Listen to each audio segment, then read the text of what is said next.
If you're a regular reader of Freshome, you know we often talk about how great interior design is a sum of its parts. Each element of a room, whether we're talking about flooring, furniture or paint color, plays its own role and simultaneously helps contribute to the success of the project. Today, we're talking about decor pieces, the final step in the process. Read below to find out what these accessories are, the role they play in building a room, and how to incorporate them into your own home. If you've ever felt like your design just isn't coming together, or maybe it's missing some of the wow factor you were hoping for, you won't want to miss this post. What are decor pieces? Typically, when we think about how an item will work in a room, we consider its value in terms of both function and aesthetics. Decor pieces are the exception to that rule. In this case, we're really only concerned about the latter. Decor pieces are accessories put in place purely to add stylistic value. That said, they play an incredibly important role in the design. They are what keep the space from being purely functional and, as a result, feeling one-dimensional. They're also the things that help tie together all the individual design elements into a singular, unified vision. Keep in mind that since these trinkets exist solely for the purpose of bringing more visual interest to the space, they are often some of the boldest.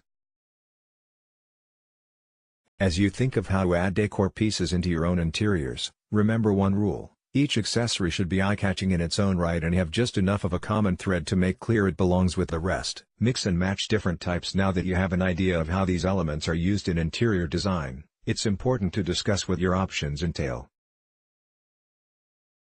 Again, it could be anything that adds visual interest to the room, so don't limit yourself. Here's an overview of some of the most common: textiles, throw pillows, blankets, area rugs, containers, vases, decorative bowls, table trays, baskets, knickknacks, figurines, memorabilia, collections, wall hangings, artwork, decorative mirrors, tapestries, miscellaneous, candles, coffee table, books, plants. Take the picture above as an example.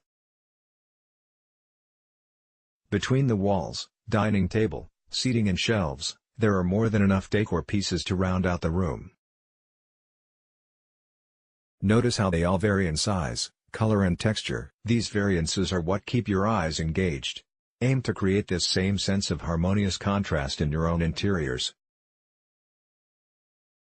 Consider placement care with decor items. Purchasing is only half the battle. Not only is it important to consider what items you use in the design, but you also need to think about which of them will go together best, as well as how they should be displayed. This is another area where your sense of proportion, or innate feel for design, will need to come into play. We do have a few tips that might help. Always start by gathering your wall art and textiles. Then, move on to styled surfaces. Places like built-ins, coffee tables, mantels and buffet tops are ready-made for the addition of a few accessories. In each case, look up some design inspiration online to get a sense of what look you're after and then try to recreate similar arrangements on your own. Contrast works best, so don't be afraid to vary. Group items in varying numbers, shapes and sizes. Once you have all your accessories in place, don't be afraid to make edits. Step back and look at the room as a whole. Does it feel like anything you've arranged is too much or somehow out of place? If so, make adjustments until you're satisfied. Decor pieces have a tendency to get brushed to the side in interior design. Many people think they're optional or an unnecessary extra step. However, these small accessories are a key component of successful styles. They're the items that pull the room together. Use this post as a crash course on how you can use decor pieces to bring the rooms in your home to the next level. It's one small step that will pay off big time. Do you love decor